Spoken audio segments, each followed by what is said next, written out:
Muito tempo andei distante do Senhor, tentei fugir do seu calor e me esconder do seu olhar de amor. Mas me encontras em qualquer lugar, mesmo estando nos mais altos céus ou nas profundezas do imenso mar. Pra onde irei?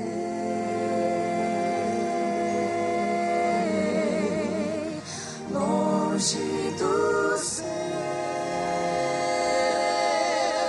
amor. Ele compreende, sabe meu pensar, vê minhas lutas, minha dor, o meu deitar e o levantar.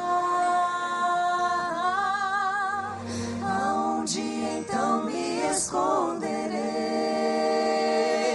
desse olhar?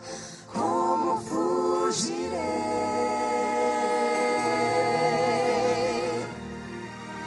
Não mais viverei distante do Senhor,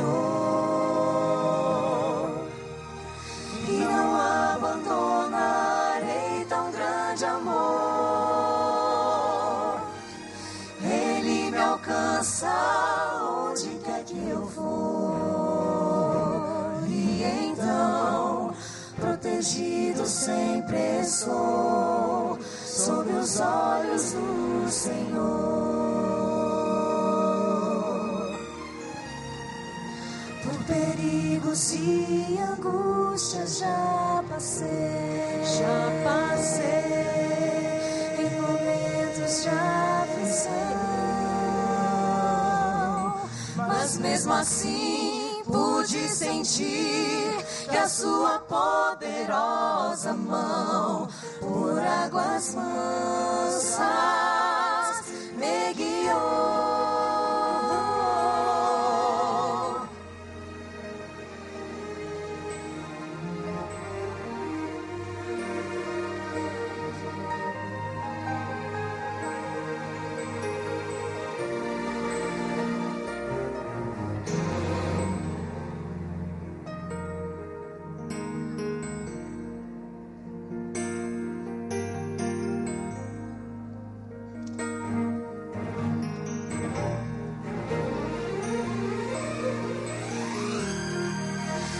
Mas viverei distante do Senhor,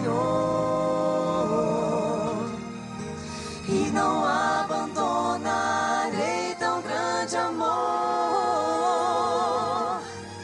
Ele me alcança onde quer que eu for, e então protegido sempre sou sob os olhos do Senhor. Do Senhor, sob os olhos do Senhor, do Senhor, do Senhor.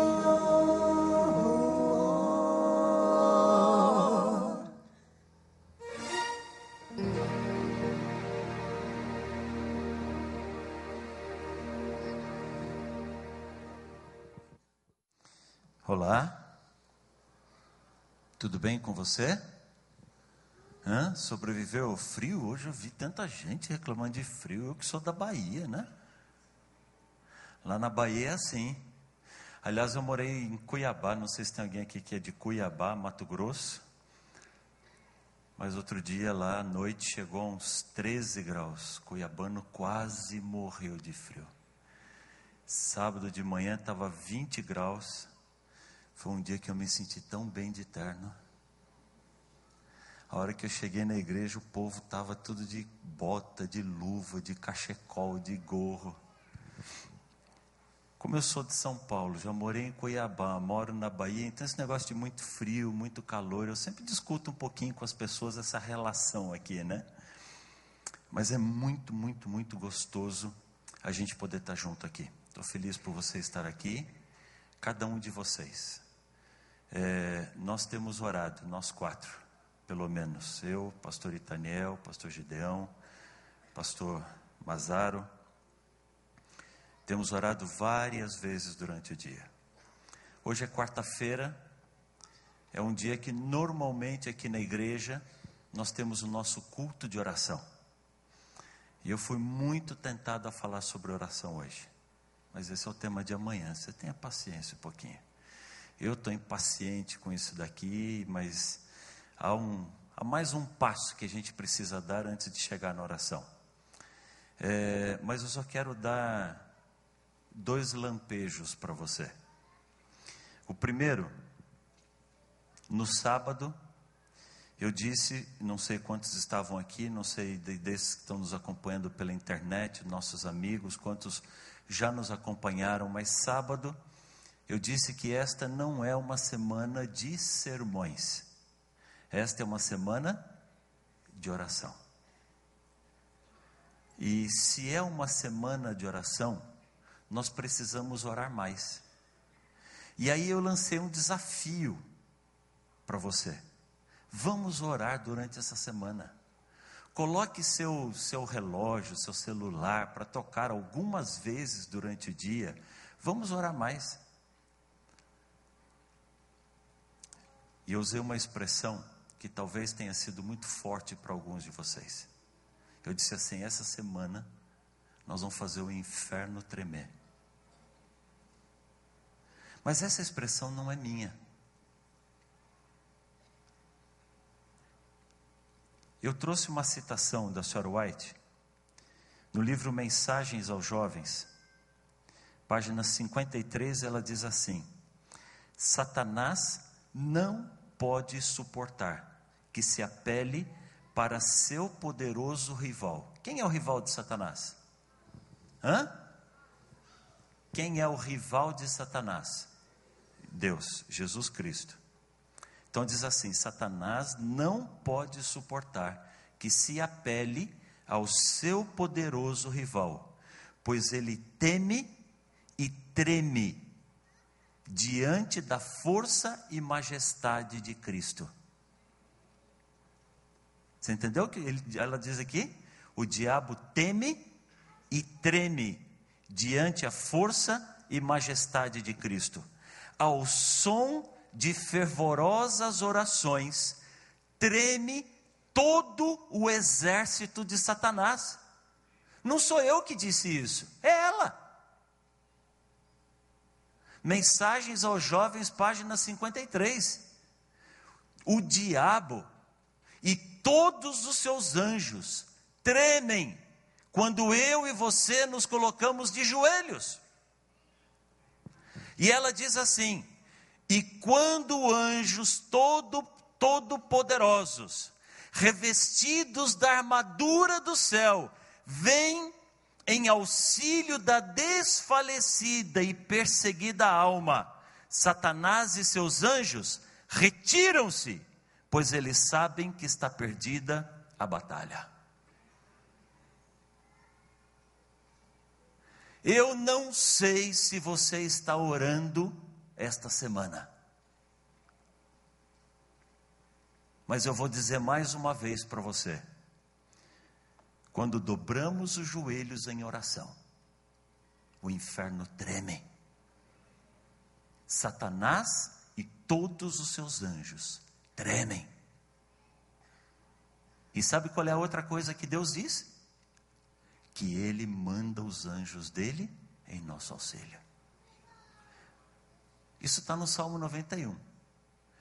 Essa é a segunda coisa. E quando Deus manda os anjos dele em nosso auxílio, o que Sra. White diz que acontece? Satanás e todos os seus anjos, vão embora. Porque eles já sabem que a batalha está perdida. Filho, está cansado de lutar? Dobra os joelhos em oração. Tem mais poder do que você pode imaginar. Mas não vou falar sobre oração hoje. Sabe por que eu não vou falar sobre oração hoje? Porque nós não estamos preparados ainda. Abra a Bíblia em São João capítulo 14. Evangelho de João capítulo 14.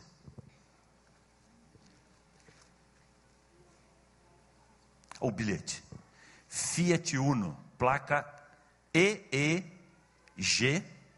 4075. Corsa, placa CIP 8637. E Fiat, placa AMT 3963. Fiat Uno, EEG 4075, Corsa CIP 8637 e Fiat AMT 3963. Se esse carro é seu, não sei o que é para fazer, mas é bom ir lá. Deve estar atrapalhando alguém, porque só mandaram as placas aqui. Se é seu, quem está em casa, olha se é o seu, que você esqueceu aqui, agora está acompanhando pela internet, o carro ficou aqui, olha lá. Mas você vai lá, dá uma ajeitadinha no carro e volta aqui, tá bom?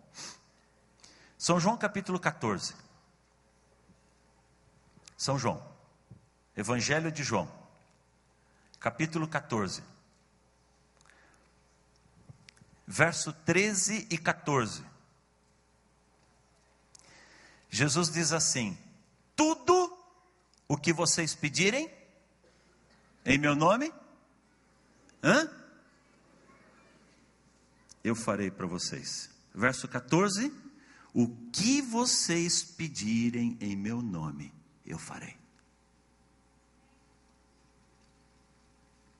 Você está entendendo o que é oração? Deus está dizendo que você pode pedir o que quiser, que Ele vai fazer por você. Eu não posso dar esse poder hoje para você. Você não está preparado para Ele ainda. Sabe por quê? Porque se eu não passei por um processo de conversão, eu vou pedir coisa errada. Eu não sei o que pedir. Então, antes de dar todo esse poder para você, a gente tem que dar mais um passo. Por isso que eu não vou falar sobre oração hoje, com toda a tentação que eu estou. Mas não vou. Já disse que eu não vou. Eu só quero relembrar com você os passos que nós demos até agora. Primeira coisa, sábado, você foi convidado a mudar, a quebrar um paradigma muito forte na sua vida espiritual. A deixar de olhar uma religião de obrigações, cobranças, para olhar para um Deus apaixonado por você, que coloca, sim, algumas regras na sua vida, mas por amor a você. Você já viu algum pai que deixa seus filhos fazerem tudo o que eles querem? Você já viu algum pai que deixa os filhos fazerem tudo o que querem? Uma vez nós estávamos numa roda de amigos, vários casais, e as crianças dos casais todas brincando juntas. Daqui a pouco passou aquele bando de crianças correndo para um lado. A gente olhou para as crianças correndo, e a última delas atrás, tentando alcançar as outras crianças, era uma delas que estava com uma faca na mão. Eu não sei onde ele arrumou aquela faca. Todos os pais ficaram assustados. Mas os pais daquele menino que estava com a faca na mão continuaram sentados. E aí a gente olhou para a mulher e falou assim: fulana, aquele menino que está correndo com a faca na mão não é o seu filho? E ela sentada na cadeira, apoiada na outra, balançando, falou: é sim. E você vai deixar assim? Não sei, acho que não é muito bom, né?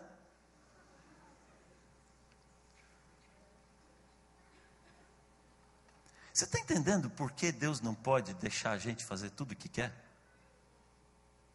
Por isso que no domingo, eu disse para você, que se você aceitar Jesus, com todo amor, com toda a paixão que Ele tem por você, tem que ser do jeito dEle. Ele vai sim colocar regras na sua vida, mas essas regras que Ele colocar na sua vida, é que vão salvar você.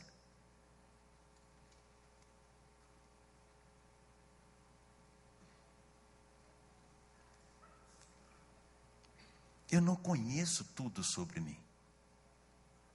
Ontem nós fizemos uma conjecturação muito interessante sobre a vida. Eu sei que foi meio filósofo assim, né? Mas como disse a minha amiga, o pai dela dizia que a filosofia é uma ciência tal que sem a qual as coisas continuariam e não permanecem tal e qual. Filosofia, assim. Eu sei que foi meio filósofo, mas eu acho que deu para refletir um pouquinho sobre a vida, o valor da vida, esse presente maravilhoso que a gente tem nas mãos e que só entende o valor dele quando ela está acabando, quando a gente está perdendo. Que tal você começar a entender o valor desse presente agora? Eu também disse que se você aceitar Jesus, você tem que estar preparado para perder. Nós somos muito imediatistas. Uma vez a minha filha chegou para mim e disse assim: pai, posso comer chocolate? Eu falei: pode, filha, mas não agora. Como não? Eu falei: agora não, filha, 3 horas da tarde você não vai comer chocolate. Papai vai guardar um pedacinho para você, e depois da janta, papai vai dar de sobremesa para você.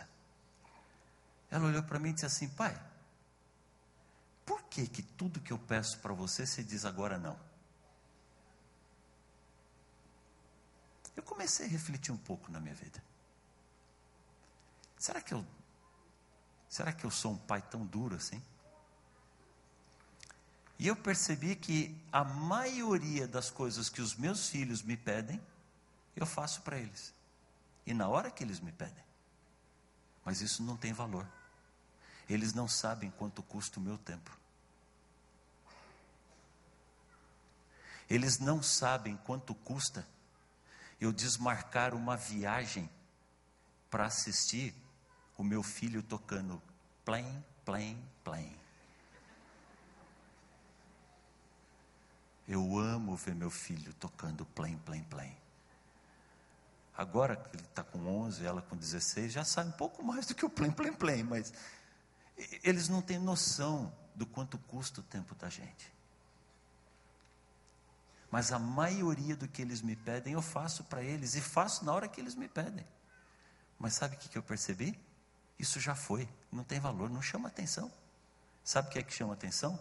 Alguma coisinha que eu digo para eles esperarem um pouquinho. Nós somos imediatistas.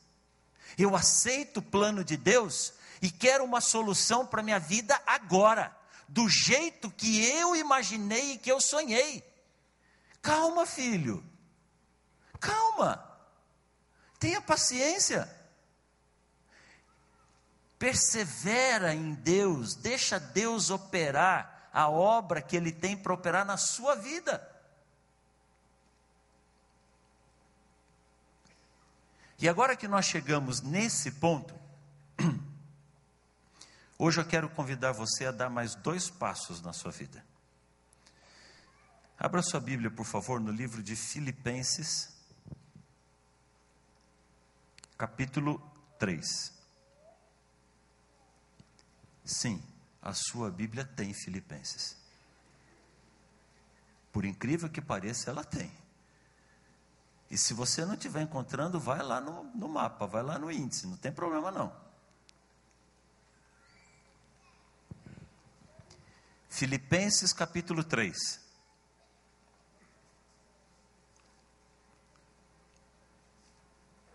A partir do verso 12, Filipenses 3:12, eu estou lendo na Nova Versão Internacional.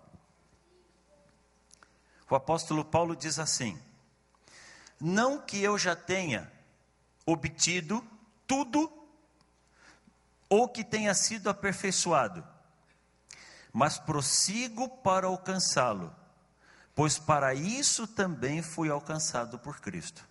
Irmãos, não penso que eu mesmo já tenha alcançado, mas uma coisa faço, esquecendo-me das coisas que ficaram para trás, e avançando para as que estão adiante, prossigo para onde?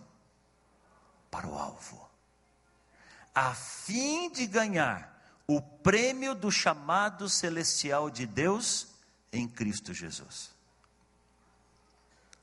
A primeira coisa que eu quero chamar a sua atenção aqui é se você tem um alvo,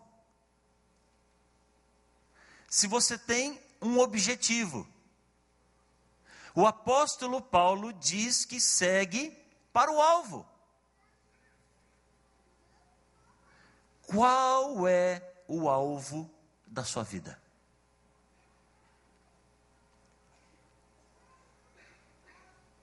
Aonde é que você quer chegar? Exatamente o que você quer conquistar? Essa semana, fazendo o meu ano bíblico, reli a história de Jesus conversando com aquele jovem rico. Mestre, o que eu posso fazer para ganhar a vida eterna? E Jesus disse, olha, você conhece a lei, guarda os mandamentos. Ele disse, mas isso eu faço desde menino, desde pequeno. E Jesus olhou para ele e falou assim, olha, só falta uma coisa para você. Vende tudo que tem, dá aos pobres e me segue. O rapaz abaixou a cabeça, saiu sem responder, porque ele era muito rico. E Jesus olhou para aquele grupo de pessoas e disse que era mais fácil um camelo passar pelo buraco de uma agulha do que um rico ir para o reino dos céus.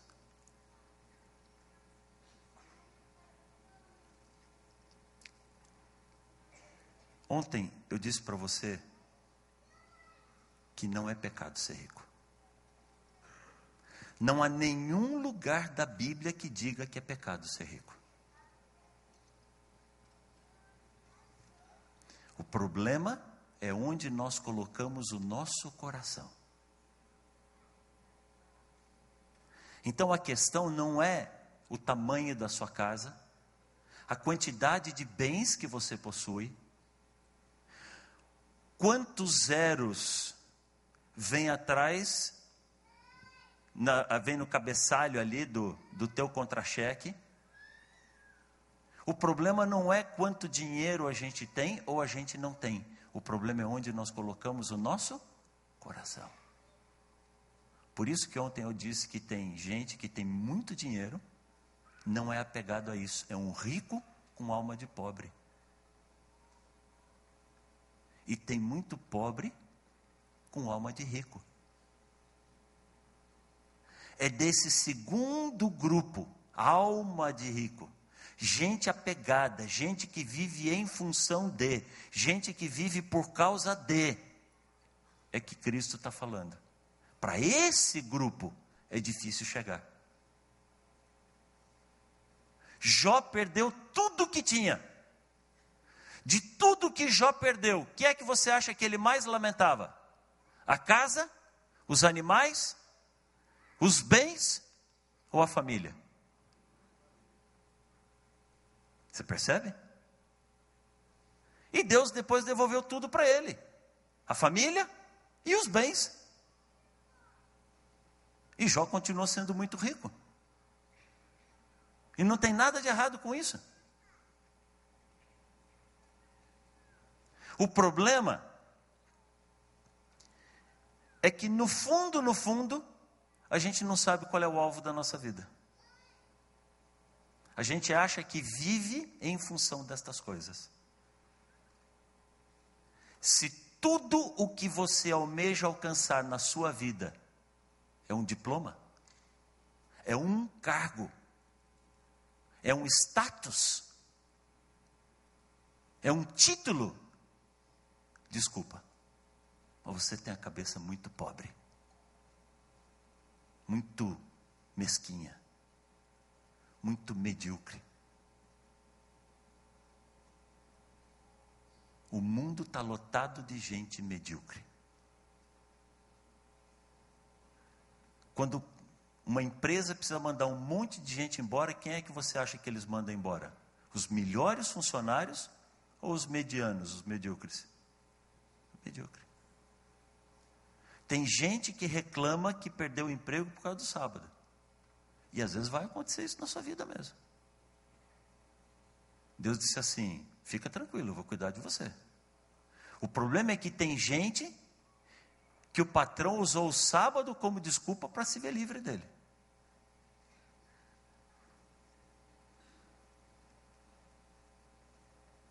Seja o melhor.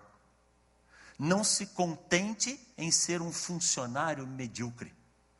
Não se contente em ser um aluno medíocre.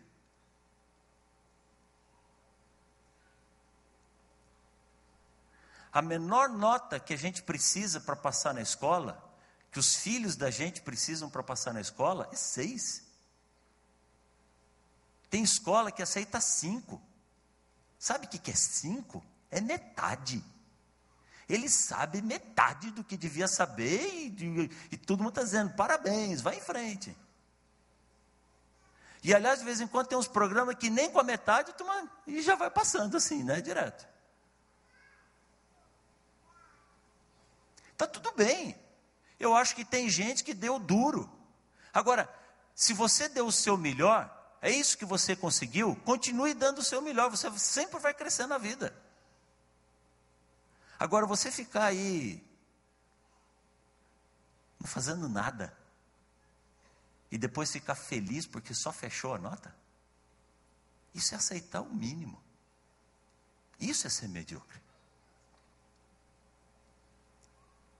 Olha, eu podia contar tanta história para vocês, de gente que fez a diferença, de gente que mudou regras, mudou leis, instituiu leis, em nome de Deus, deram um testemunho de Deus.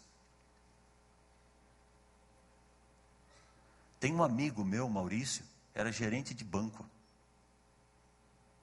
Não sei, acho que ainda é. Faz tempo que eu não encontro com o Maurício. Maurício veio para uma reunião da regional dele, na matriz do banco, aqui em São Paulo. Não vou falar que banco é. Ainda também não vou falar de que agência que ele era gerente, mas ele era gerente de uma grande agência, de uma grande cidade. A agência dele ia muito bem.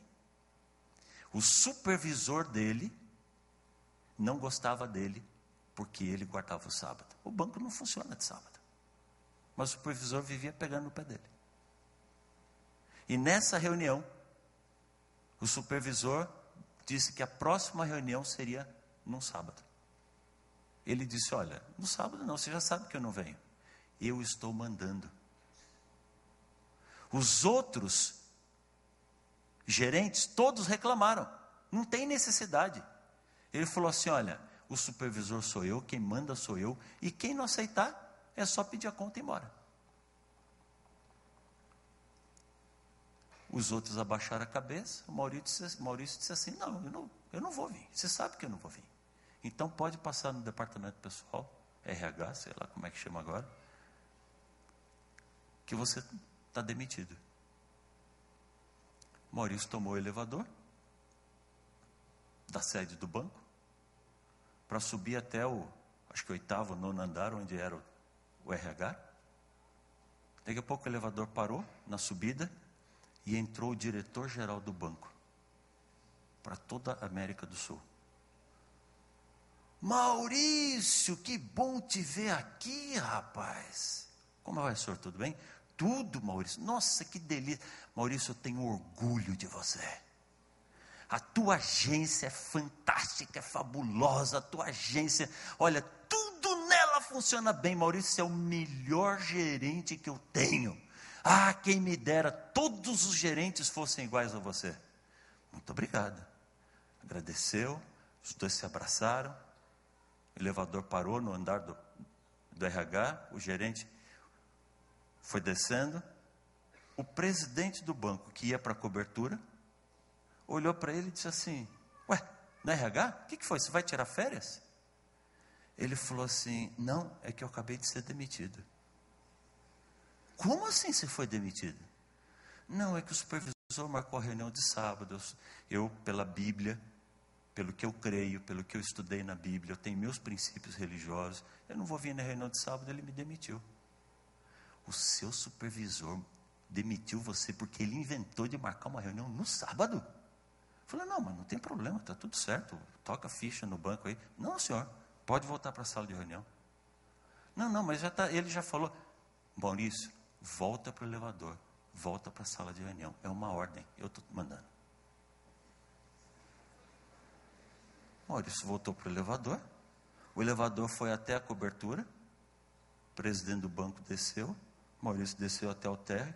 Quando ele chegou na sala de reunião, o supervisor não estava mais, tinha sido demitido. Quem ficou foi o Maurício. Então não seja medíocre, não se contenta com pouco. Deus fez a gente para voar alto. Vocês me vêm brincando aqui de vez em quando com o Zé Galinha? Por quê? Porque a galinha nasce olhando para o chão e morre olhando para o chão. Tem tudo de ave, é uma ave, mas não voa. Deus não fez você e a mim para sermos galinhas, Deus nos fez para ser águia, para ganhar as alturas. Mas alguma coisa eu e você precisamos entender na nossa vida. Aonde é que você quer chegar? Quando Deus olha para mim, quando Deus olha para você, Ele dá tudo. Ele não dá miséria, Ele não faz coisa pequena. Deus faz coisa grande. O problema é que a gente é tão bobo, tão medíocre, que a primeira coisa que Deus faz para a gente começa a olhar, nossa, olha aqui que eu consegui, ó.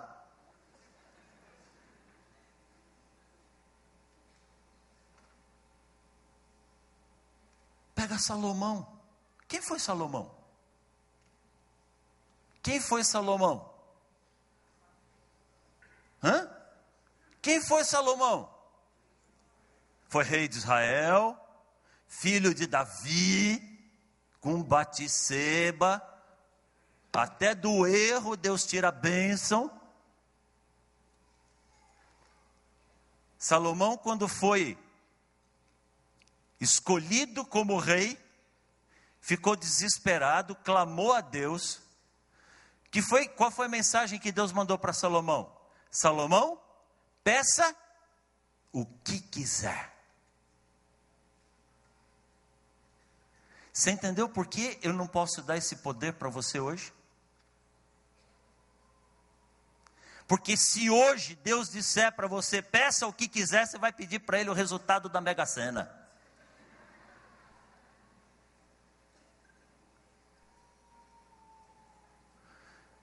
Se hoje Deus disser para você, peça o que quiser, você vai pedir para Ele dar fim naquele cachorro do vizinho que não deixa você dormir à noite.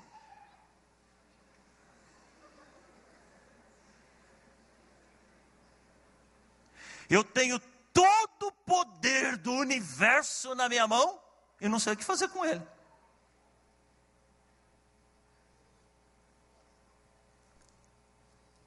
Deixa eu dizer uma coisa para você. Só aqui, entre a gente. Se Salomão tivesse pedido dinheiro para Deus, Deus teria dado dinheiro para Salomão? Sim ou não? Sim ou não? Sim, ué. Deus não falou, pede o que quiser?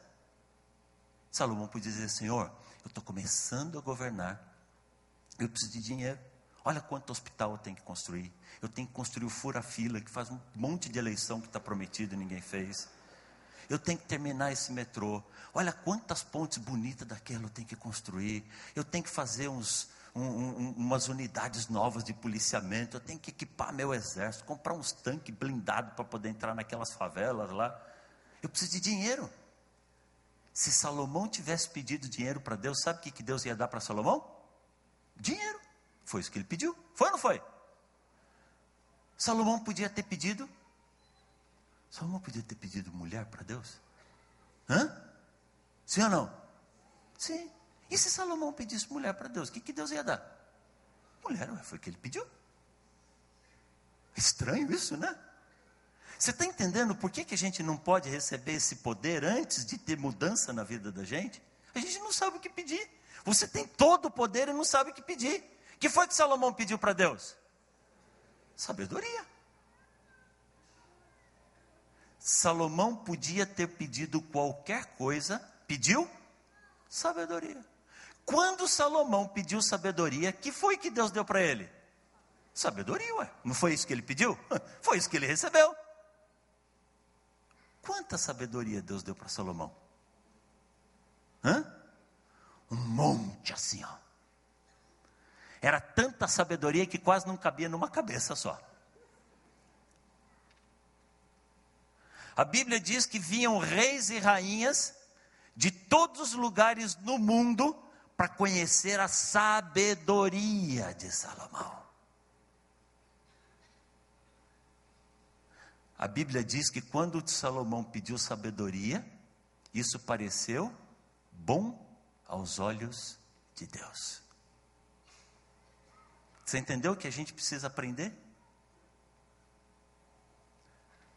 Deus deu tanta sabedoria para Salomão, que a sabedoria que Deus deu para Salomão ajudou Salomão a ganhar o dinheiro que ele não pediu para Deus. Ajudou Salomão a construir os palácios que ele não pediu para Deus.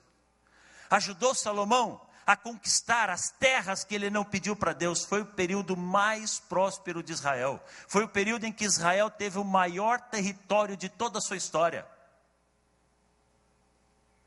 A sabedoria que Deus deu foi tanta que ajudou Salomão a construir o templo, um direito que ele não pediu para Deus.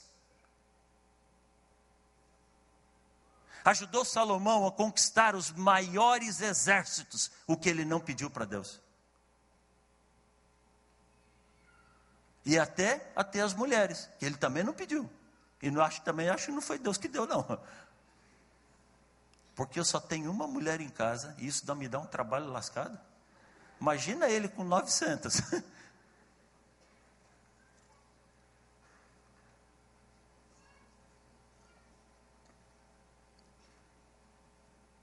Salomão, no final da vida dele,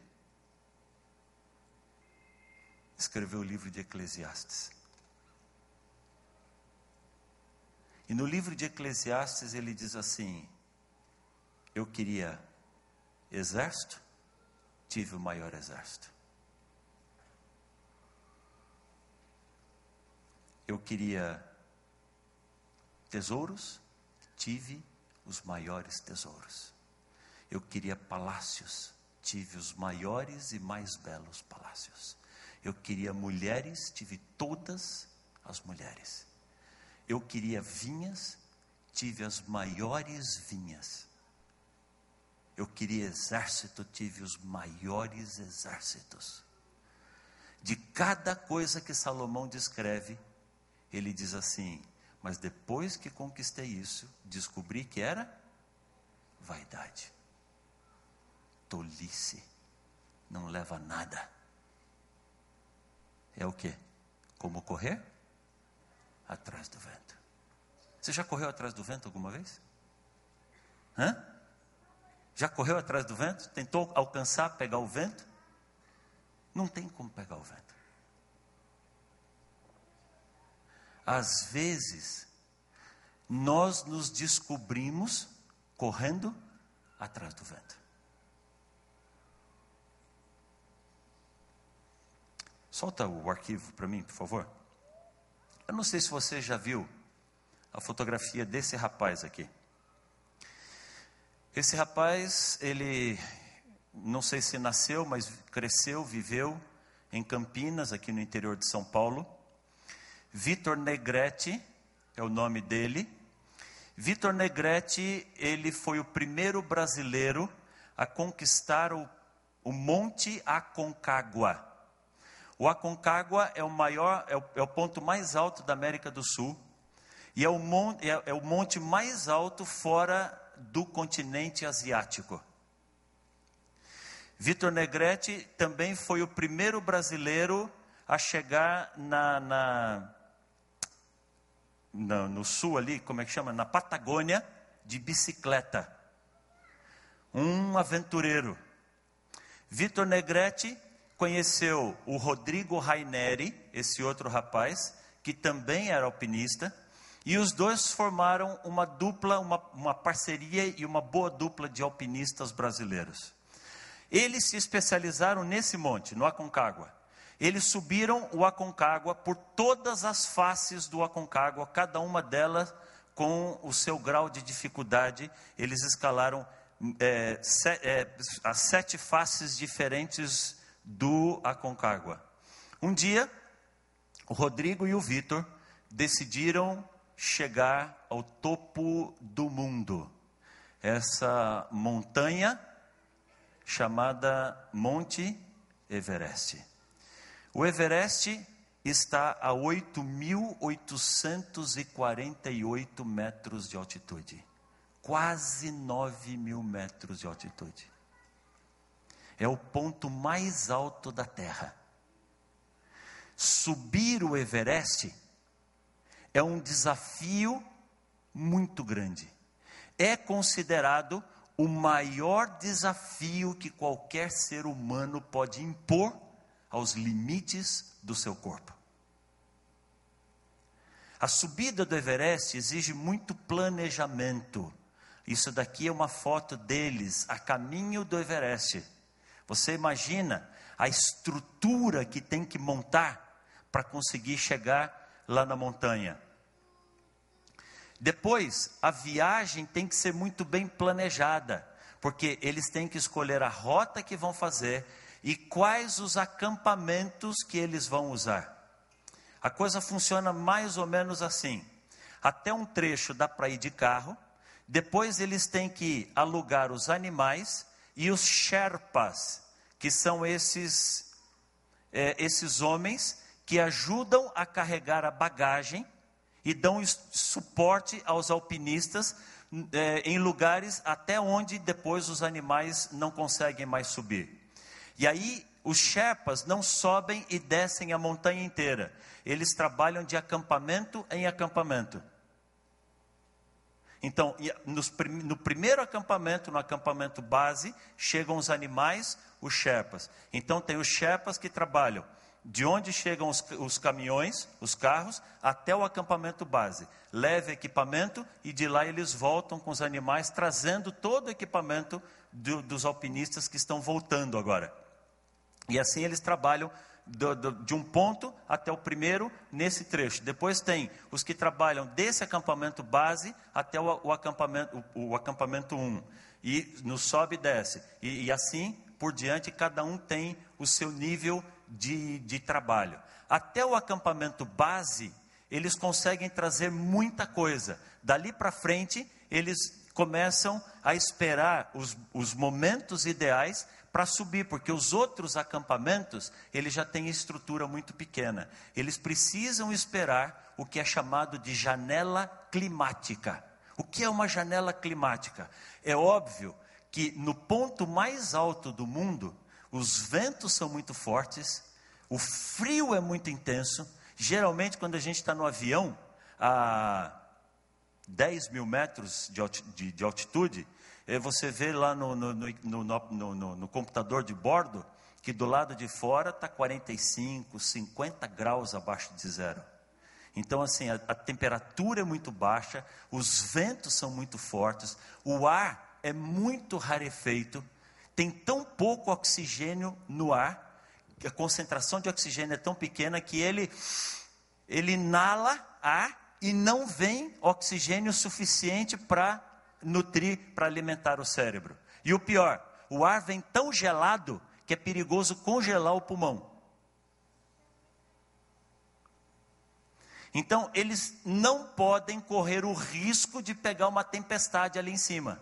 Então, no acampamento base, eles vão acompanhando a meteorologia até que vem a previsão de uma janela climática, ou seja, a previsão de que nos próximos 15 ou 20 dias não vai haver nenhuma tempestade. Aí é a hora de avançar. Eles deixam boa parte do equipamento, vão para o acampamento 2, vão subindo. Então está aqui, olha, o acampamento base, vão para o 1, deixam uma outra parte do equipamento, vão para o 2, deixam a outra parte, vão para o 3, para o 4. Esse acampamento base já está a 5.300 metros de altitude. O acampamento 1, ele já está a 6.000 metros de altitude. Depois o outro a 6.500, 6.470, 6.920 é o último acampamento. E daqui, tudo que ele resta para ele fazer é alcançar o pico da montanha. Então, o que eles fazem? Eles ficam nesse acampamento, esperando a janela climática. Quando abre uma janela climática, eles têm agora uma previsão de 10 a 15 dias para conseguir fazer o trajeto, conquistar a montanha e descer. Sair da zona de perigo. Às vezes acontece de ficarem acampados um mês inteirinho, 2 meses inteiros, esperando por uma janela climática. Às vezes acontece de ficar esperando por uma janela climática, não aparecer nenhuma, encerrar a estação de subida daquele ano, entrar o inverno, aí ninguém mais pode subir, eles fecham a montanha, e aí ele tem que esperar o ano seguinte para poder tentar subir de novo. Quando Vitor e Rodrigo chegaram no acampamento base, depois de planejar muito essa viagem, isso foi em maio de 2006, eles, como aventureiros, queriam fazer alguma coisa que fosse marcante.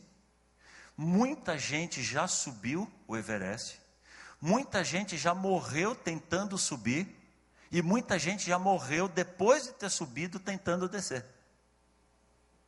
Mas muita gente já alcançou o Everest. Eles queriam fazer alguma coisa que fosse marcante. Como hoje existe muita tecnologia, está cada vez mais fácil subir. Então, o desafio deles era subir o Everest sem uso de oxigênio, de cilindro de oxigênio, porque os alpinistas carregam um cilindro de oxigênio e quando eles sentem que está faltando muito oxigênio, eles inalam um pouco de oxigênio para alimentar o cérebro, sem uso de oxigênio e sem o auxílio dos Sherpas. Eles levariam os Sherpas até o acampamento 3, aqui o Sherpa ficaria esperando e os dois subiriam sozinhos a montanha. Mas quando eles chegaram no acampamento de base, lá embaixo, 17.700 pés de altura, o Rodrigo Raineri teve um problema muito sério de saúde. Febre, vômito, diarreia, não sabia direito o que era. E veio a notícia de que estava abrindo uma janela climática. O Rodrigo olhou para o Vitor e disse assim: Vitor, está abrindo uma janela. O que você quer fazer? Eu não posso ir. O Vitor falou assim: nós viemos para subir a montanha juntos. Ele falou: olha, por paixão, não perca a oportunidade. Nós somos parceiros, mas se você sente que está preparado, vá e conquiste. Se você sentir que não está preparado, então vamos esperar. Eu falei: não, preparado eu estou. Ele falou: então vai. Até porque nós temos compromisso com os nossos patrocinadores. Se abrir outra janela climática, eu vou também. Se não abrir, você conquistou. O Vitor Negrete tomou o seu Sherpa, subiu com ele até o acampamento 3, ordenou que ele ficasse esperando. Do acampamento 3, ele telefonou para a família e para a base aqui no Brasil, os sites e as revistas que estavam acompanhando e patrocinando, explicou que estava subindo sozinho, porque o Rodrigo não se sentia bem, ele não queria perder aquela janela climática, disse estar muito bem preparado e disse assim: eu estou seguro de que o Brasil pode alcançar essa conquista. Não aguardem notícias tão logo. porque a bateria do meu telefone, esses celulares via satélite, ela está acabando. Então, fiquem tranquilos. Eu estou preparado, eu vou com calma, eu me sinto muito bem e tudo vai dar certo. Com o rádio, o Vitor se despediu do seu Sherpa, que ficou no acampamento 3, subiu a montanha e conquistou. Cravou a bandeira do Brasil no teto do mundo. Mas quando o Vitor estava descendo a montanha, ele teve algum problema. Provavelmente uma crise de desorientação. A falta de oxigenação no cérebro faz com que o atleta perca a noção de rumo, de destino, de paradeiro. E ele começa a perambular sem destino. Vitor sentiu que não tinha condições de chegar ao acampamento. Pelo rádio, chamou o Sherpa. Corre para me ajudar. O problema é que o Vitor estava do lado chinês da montanha. Do lado chinês da montanha, o governo chinês não permite o voo de helicópteros. O Sherpa teve que subir sozinho, ficar procurando por onde estava o Vitor, encontrou o Vitor com vida ainda, trouxe para o acampamento 3 de volta, mas ali no acampamento, 2 dias depois, o Vitor faleceu. O Sherpa fez o contato com o Rodrigo Raineri, lá na base. O Rodrigo ligou para a família para dar a notícia. O Vitor conquistou a montanha, mas não desce mais de lá. Como ele faleceu do lado chinês, não tinha nem como resgatar o corpo dele. Naquela montanha rochosa, não tem nem como sepultar. Ele foi coberto por uma pilha de pedras pelo seu Sherpa.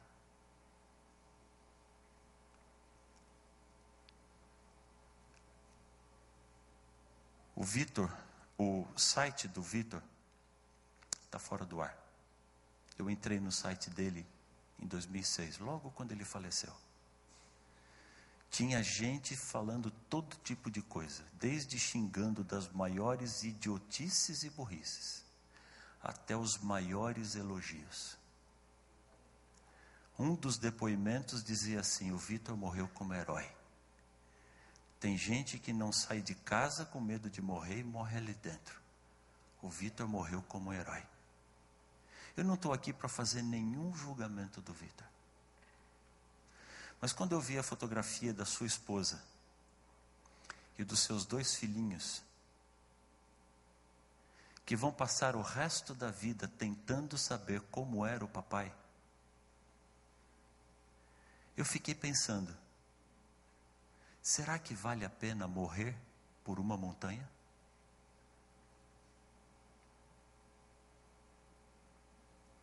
Será que vale a pena dar a vida só para fincar uma bandeira?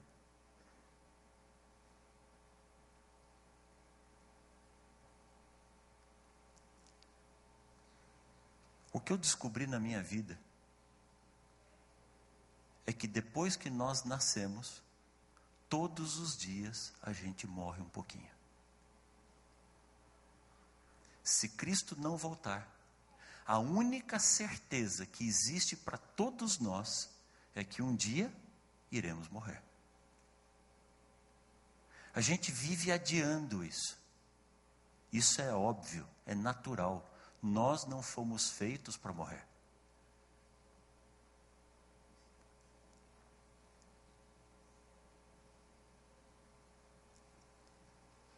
Mas a nossa vida vai passando.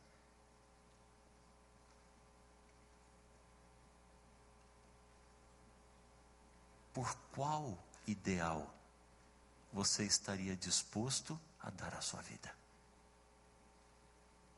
Qual é o alvo? Aonde é que você quer chegar afinal? Qual é o legado? O apóstolo Paulo disse assim: eu não conquistei tudo, eu não alcancei tudo, eu não tenho tudo, mas eu sigo em frente, eu prossigo para o alvo. O apóstolo Paulo tinha um alvo muito bem definido na vida dele, porque no final da vida ele disse assim: combati o bom combate, guardei a carreira. Ele sabia que havia conquistado o seu alvo.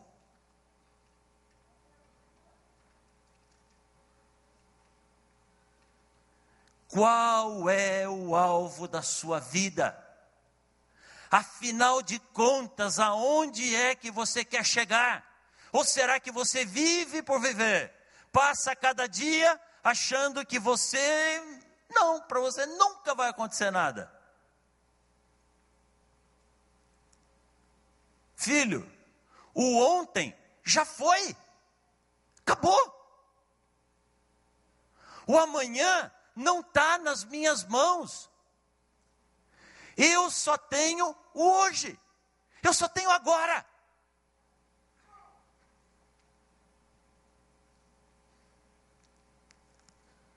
Há poucos dias atrás, numa dessas viagens missionárias, eu reencontrei uma pessoa que me é muito querida, a Carol.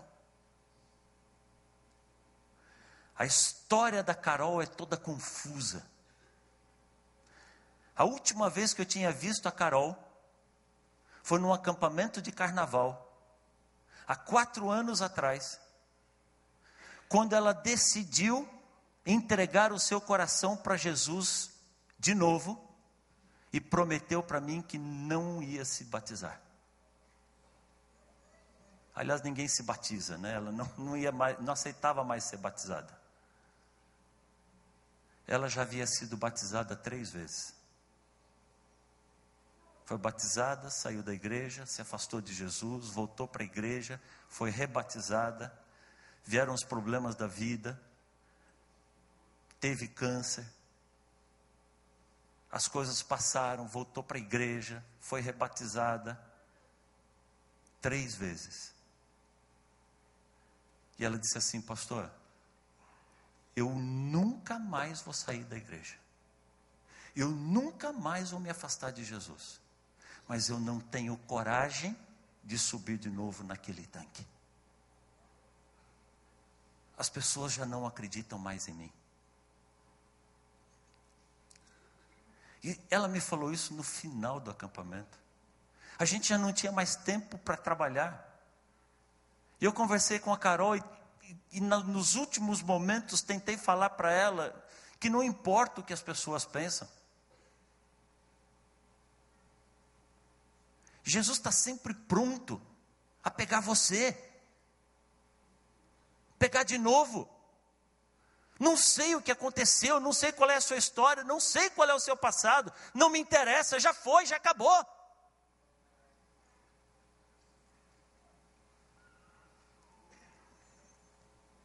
Quando eu encontrei com a Carol esse ano, ela me disse assim: pastor, no ano passado, eu fui batizada.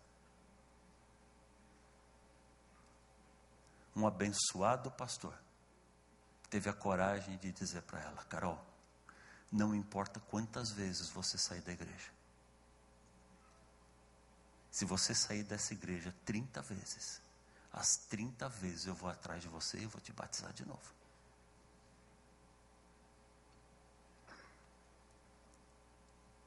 A Carol foi batizada no ano passado, em maio.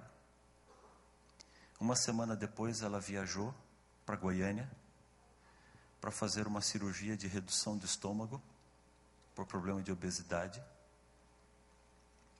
E nos exames pré-cirúrgicos, o médico descobriu que a Carol estava com câncer de novo. O câncer dela voltou, agora instalado no pulmão esquerdo. 3 tumores. O menor deles com 20 centímetros. Os tumores, os 3, na pleura, na pele que reveste o pulmão. O médico disse: Carol, não dá para operar você. Porque se nós retirarmos os tumores, o seu pulmão sem a pleura, a tua costela vai massacrar o pulmão e vai ferir e vai matar você. Tem mais uma. O maior dos tumores estava na pleura, naquela membrana do pulmão, onde o pulmão encosta no coração. Não tem como chegar.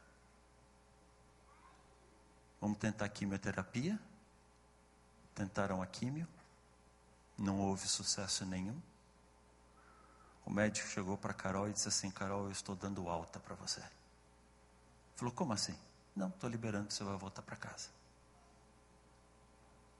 Com esses tumores desse tamanho no pulmão? Falou: não tem mais o que fazer. A Carol disse assim: ou seja, o senhor está me mandando de volta para casa para esperar morrer.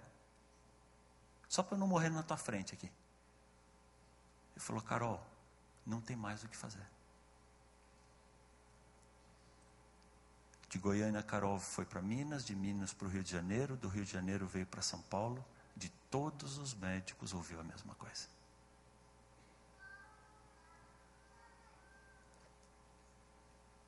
Em julho do ano passado, a Carol voltou para casa para esperar a morte. Uma menina de pouco mais de 20 anos de idade. Cheia de vida. Olhou para mim e disse assim: pastor, e agora? O que é que o senhor tem para me dizer?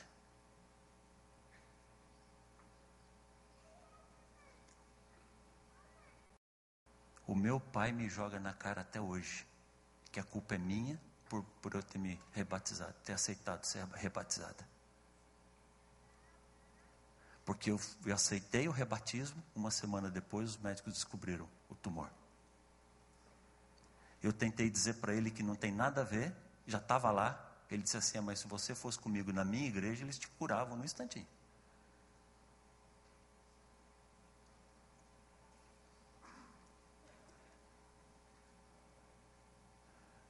Eu travei quando a Carol olhou nos meus olhos e disse assim: pastor, o que é que o senhor tem para dizer para uma menina que sabe que vai morrer?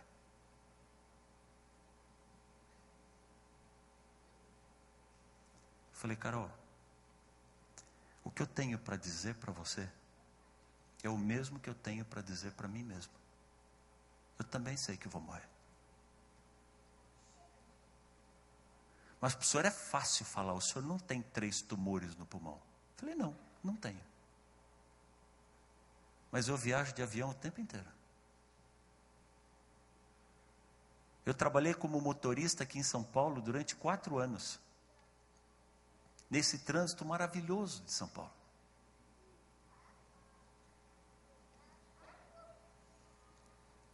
Todos os dias eu via pelo menos 8 a 10 acidentes com morte. Todos os dias eu via corpos estirados na beira do asfalto e pensava assim: podia ser eu.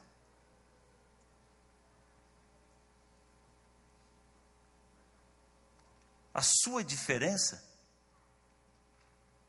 é que você tem o tumor. Eu não tenho. Mas você acha que porque eu não tenho o tumor, eu corro menos riscos do que você?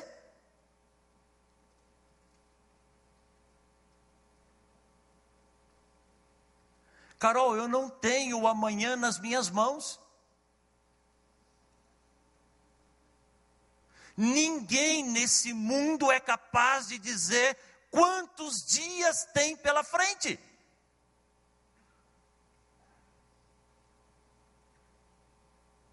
A gente acha que lá na frente, algum dia, eu vou poder tomar uma decisão.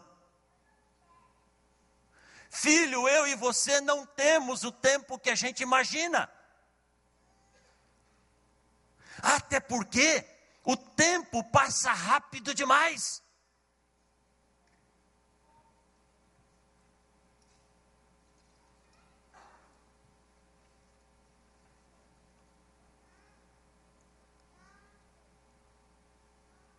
Eu olhei para ele e disse assim: Carol, sabe qual é o seu problema? Você só está olhando para a morte. E está esquecendo de curtir a vida que Deus está te dando. Ela olhou para mim e falou: seu miserável, você achou a resposta, né? Eu falei: eu? É. Porque o médico não me deu 10 meses de vida. Eu já estou há 14. Todos os dias eu acordo chorando, perguntando para Deus: quando será? Eu já joguei na lata do lixo mais de 1 ano da minha vida, com medo de morrer. E esqueci de viver o tempo que Deus já me deu.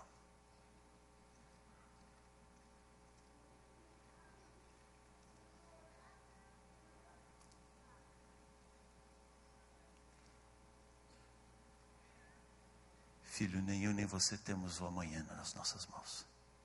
A Carol também não tem. Eu também não tenho. E disse mais uma coisa para Carol: não tente pedir tempo a mais para Deus. Porque a última vez que Ezequias fez isso e Deus deu, Ezequias se arrependeu profundamente. Eu não sei quanto tempo você tem, Carol. Eu não sei quanto tempo você tem, Pedro, Márcia, Paulo, João, Tiago. Eu não sei seu nome. Uma coisa eu sei: eu vivo todos os dias da minha vida como se fosse o último. Todos os dias, quando eu acordo de manhã, eu agradeço a Deus por mais um dia que Ele me deu. Eu entrego a minha vida nas mãos de Deus e digo assim: Senhor, não importa o que acontecer, hoje eu preciso estar preparado. Qual é o alvo da sua vida? Aonde é que você quer chegar? Tem gente que vive a vida de ir de nada para lugar nenhum.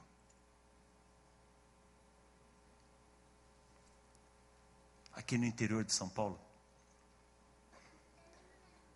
eles construíram uma ponte em frente a uma fábrica de alpargatas, lá em Tatuí. E depois que construíram a ponte, eles descobriram que não tinha espaço para fazer a rampa, porque dava dentro do estacionamento da alpargatas. E por muitos anos, anos e anos, ficou só aquela ponte em cima da pista, sem rampa de nenhum dos dois lados. Todas as vezes que eu passava, agora já arrumaram, não sei que solução arrumaram, mas já fizeram. Mas todas as vezes que eu passava por aquela ponte, eu pensava assim: será que a minha vida é igual a essa ponte? De nada para lugar nenhum.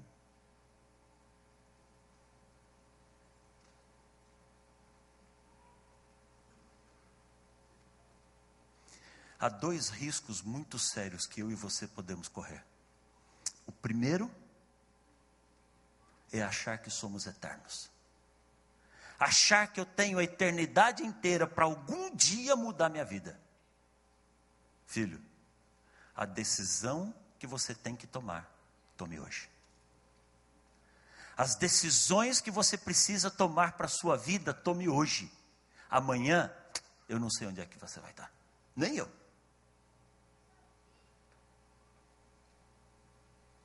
Mas a segunda coisa muito errada que a gente pode fazer é ficar desesperado com isso. Ai, meu Deus, e se ele vier? A gente adora isso, né?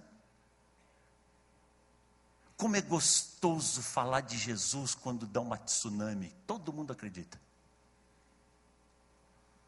Como é gostoso pregar da volta de Cristo quando caem as torres gêmeas. Todo mundo acredita. Lembra dessa última crise mundial que deu? Não foi uma crise financeira? Não estava um monte de gente desempregado? Não teve um monte de gente que perdeu um monte de dinheiro? Você sabe o que aconteceu com os dízimos na igreja? No mundo inteiro aumentou o dízimo. Aumentou. O cara perdeu o emprego e agora ele começou a dar dízimo. Porque na hora do problema, aí eu lembro que eu tenho que tomar uma atitude. Filho, toma hoje. Porque na hora do meu problema e do seu, eu não sei se vai dar tempo. Então toma hoje. O que eu tenho que fazer, o que você tem que fazer, faça hoje, faça agora. Mas não viva em função dessa pressão. Desfrute cada dia que Deus te dá nessa vida. Olha a vida que nós conversamos ontem. Olha quanta coisa Deus tem para você. Olha as maravilhas que existem ao seu redor. A gente deixa de desfrutar tudo isso.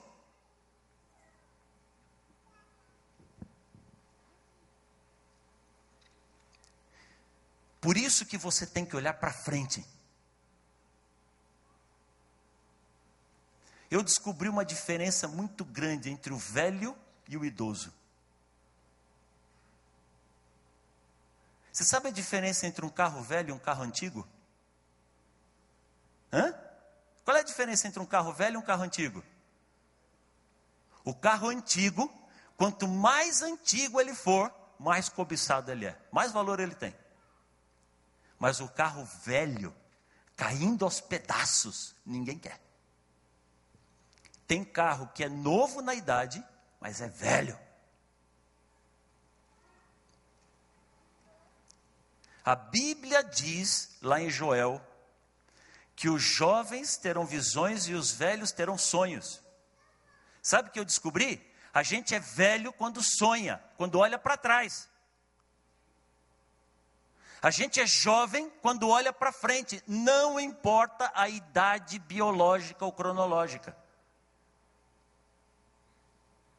Tem gente que adora viver do passado.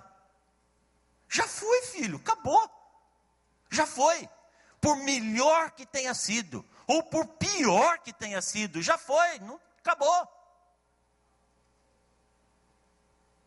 Nesse item, nesse quesito, especificamente nesse quesito, eu sempre me admiro do Oscar Niemeyer. Quem foi Oscar Niemeyer? O arquiteto que construiu Brasília. Isso é evidente para todo mundo. O Oscar Niemeyer podia passar o resto da vida dele dizendo, sabe quem sou eu? Fui eu que construí Brasília. Nunca vi Oscar Niemeyer falando de Brasília. Depois eu descobri que Oscar Niemeyer vai a Brasília quase todo mês. E sabe por que eu descobri isso? Porque quando eu morava em Brasília, num domingo eu levei os meus filhos no congresso. A gente vai no domingo porque assim, corre menos risco, né? Sei lá que você traduz aí.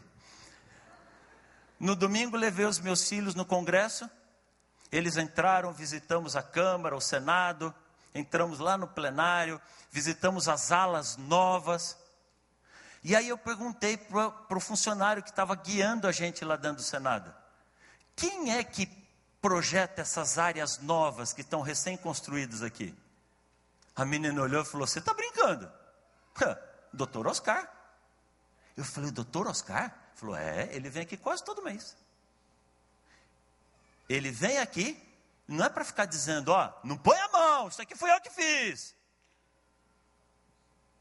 Ele vem aqui para dizer assim, e aí gente, o que tem que mudar aqui? O que precisa fazer de novo? Eu fui pastor de uma igreja que estava caindo aos pedaços. E ninguém podia reformar. Porque o ancião dizia assim, está vendo esse púlpito aqui? Eu fui lá no Pará e escolhi a árvore para tirar madeira para fazer esse púlpito. Que desgraça isso.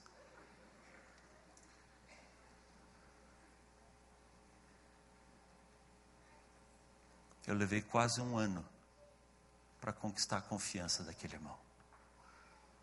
E um dia eu chamei lá na igreja, uma terça-feira de manhã, só nós dois. Ele chegou meio preocupado, pastor, o que foi? Algum problema? Eu falei, tem sim, irmão, tem um problema grave. Ele falou, o que foi? Eu chamei o senhor aqui para dizer que esse prédio que o senhor deu a vida por ele vai ser destruído. Como assim vai ser destruído? Pastor, aquele vitral que tem lá atrás era a roda de uma carroça. Esses bancos aqui, eu conheço a árvore que saiu madeira de cada banco desse daqui. Como vai ser destruído? Eu falei, o pastor não sabe. É Deus quem vai destruir.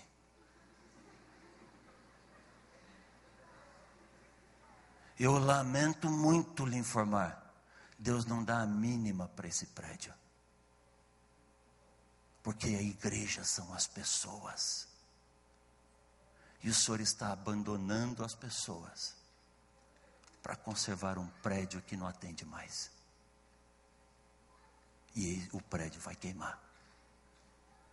As pessoas seriam salvas se o Senhor permitisse que esse prédio fosse reformado.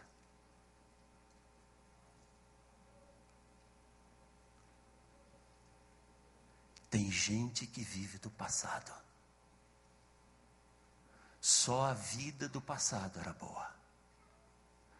Só a comida do passado era boa. Só a roupa do passado era boa. Só a música do passado era boa. Só os amigos do passado eram bons. A Bíblia diz que quando a gente vive do passado, a gente envelhece. A gente se mantém jovem olhando para frente. Oscar Niemeyer, para voltar no Oscar Niemeyer, tem 102 anos de idade. Todos os dias ele vai para o escritório dele. Não é para cobrar entrevista, para contar como é que ele construiu Brasília. Brasília já foi, isso foi na década de 60. Há 4 meses atrás eu vi uma reportagem dele, fechando o contrato para construir um novo museu, não sei onde aqui do Brasil. Olha para frente. Não dá para viver do passado. Tem gente que joga uma âncora no passado e fica tentando arrastar o passado com tudo que dá na vida. E não vem. E não vem. Acabou. E a gente fica lá e não sai do lugar. Não tem como seguir em frente se você não abandonar o passado. Tire as lições que precisa do passado e olha para frente, reprograma, repagina a sua vida. Deus nunca cobrou de você o passado. A gente gosta de ficar imaginando como seria a vida se isso não tivesse acontecido. A revista super interessante tem uma seção na revista que chama E.C. E se o islamismo fosse a maior religião do mundo? E se Hitler tivesse ganho a guerra? Todo mês sai uma matéria conjecturando como seria o mundo se alguma coisa do passado tivesse sido diferente. Não tem. Não existe, você não vê Deus sentado do lado de Adão e Eva dizendo, e se vocês não tivessem comido? Sabe o que eu descobri esses dias? Deus se relaciona comigo e com você igual o GPS. Você tem GPS no teu carro? Já andou num carro que tem GPS? Eu sou apaixonado por aquela voz do GPS. Não é porque é voz de mulher, porque tem voz de homem também. Mas sabe o que eu acho legal? O GPS é um gentleman, é um cavalheiro, é uma dama. A primeira vez que eu andei num carro com GPS, estava no carro de um amigo meu lá nos Estados Unidos. Ele botou o alvo, onde ele quer chegar. O GPS traçou a rota para ele assim, na hora. Ele te indica tudo, você tem plena certeza e convicção de qual é o caminho que você tem que seguir. 1 quilômetro antes ele já está dizendo, fica à direita, você vai entrar à direita lá na frente, mantenha a direita, olha a saída, vira à direita, é aqui, vira à direita. Como é que você se perde com um negócio desse? É uma delícia. Mas quando o GPS mandou meu amigo virar à direita, ele falou assim, não, esse caminho que ele está mandando aí, não é bom não, vamos em frente. Sabe o que o GPS falou para ele? Seu tonto, você não me ouviu mandando entrar à direita? Onde é que você vai? Para esse carro, volta aqui, entra lá. O GPS não falou nada. Só disse assim, recalculando. E em segundos, ele tinha uma nova rota traçada na tela. Vai em frente, lá você vai virar à direita de novo. Pois o meu amigo passou em frente de novo. Aí o GPS falou, agora não dá, cansei. Nada. Só assim, recalculando. Todas as vezes que meu amigo desobedeceu o GPS, ele só disse, recalculando. E sempre manda em frente. Sempre em frente.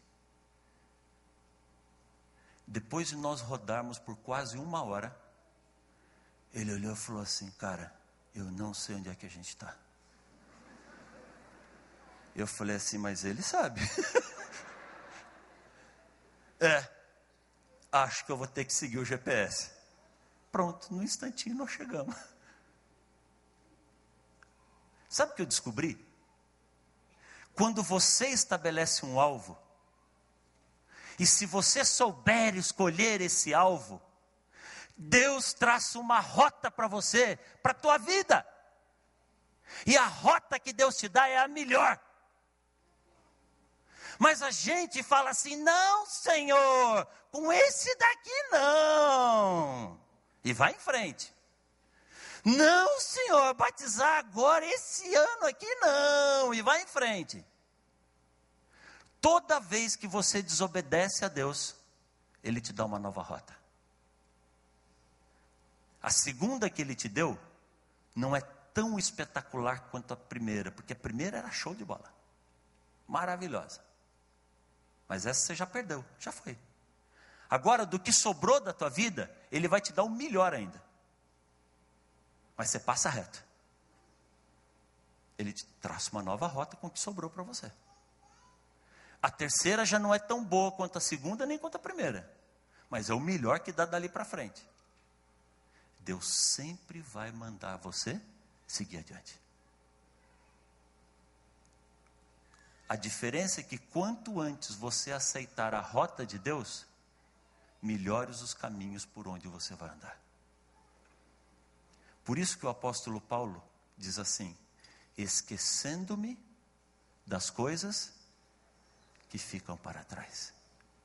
Sigo em frente e prossigo para o alvo. Filho, se você não conseguir romper com o teu passado, você nunca vai sair do lugar. Por melhor que ele tenha sido, ou por pior, já foi, acabou. Em Ageu capítulo 7, verso 14, Deus diz que lança os nossos pecados aonde? Nas profundezas do mar. Nem o helicóptero do Dr. Ulisses Guimarães nunca foi achado. Imagina o teu pecado. Quando Deus joga no fundo do mar, é para ele nunca mais ser encontrado. Acabou. Mas a gente fica mergulhando tentando achar de volta. Já foi. Acabou. Acabou. Corta as correntes que te prendem ao passado.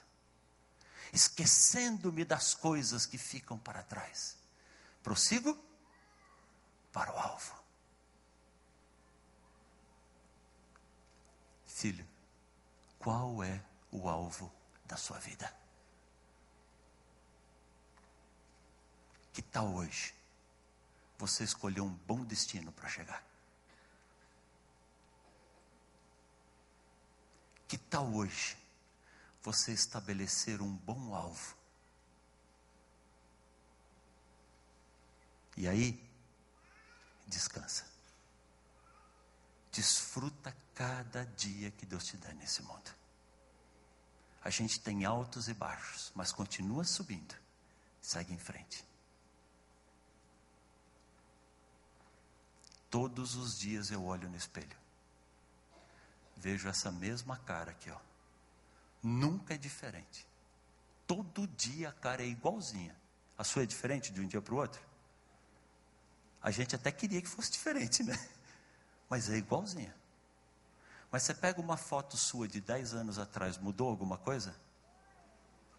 Você entendeu como é que Deus está trabalhando na minha vida? Você entendeu como é que Deus está trabalhando na sua vida? Vamos em frente. Em nome de Jesus, vamos em frente. Hoje é o dia de você entregar a sua vida nas mãos do Senhor. Hoje, só hoje.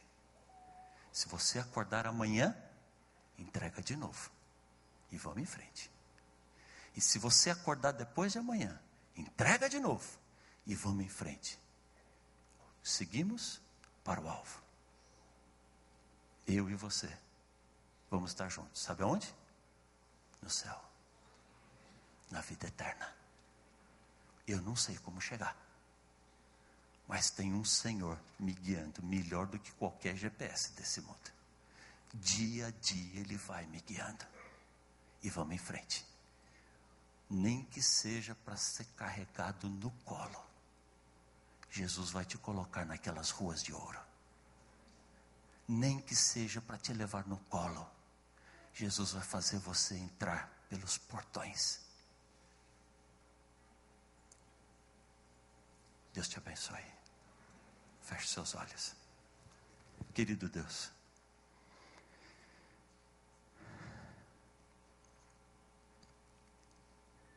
obrigado, Senhor. Obrigado porque o Senhor trabalha tão intensamente na nossa vida. Obrigado porque o Senhor faz por nós as coisas que nós nunca imaginamos que poderíamos fazer um dia. Senhor, há alguns dias da nossa vida que nós nos orgulhamos muito, mas já passaram. Já acabou. Há outros dias da nossa vida que nós nos envergonhamos tanto que a gente queria não ter vivido aquele dia. Mas também já passou. Que delícia poder depositar os nossos fardos, os nossos erros, o nosso passado nas tuas mãos, Senhor.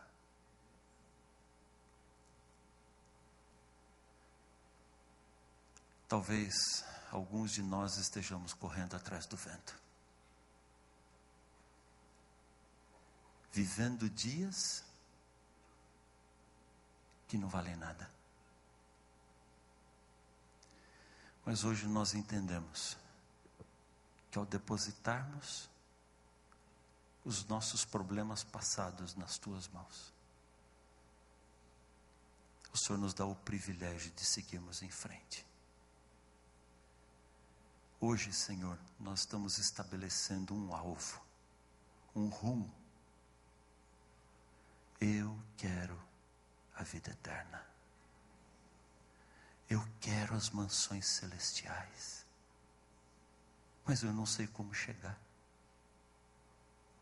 Eu não sei qual é o caminho. Eu não sei o nome da rua, o número. Por isso hoje, Senhor, nós estamos tomando a decisão de colocar a vida nas tuas mãos. Ontem o Senhor disse que nos carrega no colo. Nos dê coragem para quebrar as correntes que nos prendem ao passado. E nos permita seguir em frente, rumo às mansões celestiais, Senhor. O Senhor sabe quantas decisões estão sendo tomadas aqui dentro desta igreja hoje. O Senhor sabe quantas decisões estão sendo tomadas nas casas, na vida de cada pessoa que nos acompanha pela internet. Meu Deus, aceita o nosso coração. É tudo que nós temos para te oferecer. Cuida de nós. Leva-nos em segurança para casa. Nos dê uma noite maravilhosa nos teus braços, Senhor. E amanhã, nos dê o privilégio de nos entregarmos nas tuas mãos, mais uma vez. Desfrutarmos de mais um dia. Enfrentarmos as batalhas do dia de amanhã, na certeza de que o Senhor está conosco. Na alegria de que o Senhor deu mais um dia de vida para nós. Mais um dia que nos aproximamos da vida eterna. E amanhã à noite, mais uma vez queremos estar aqui, Senhor. Porque nós precisamos receber as tuas bênçãos. Só o Senhor é capaz de nos conduzir. Por isso nós nos entregamos. Aceita, Senhor. Em nome de Jesus. Amém. Amém.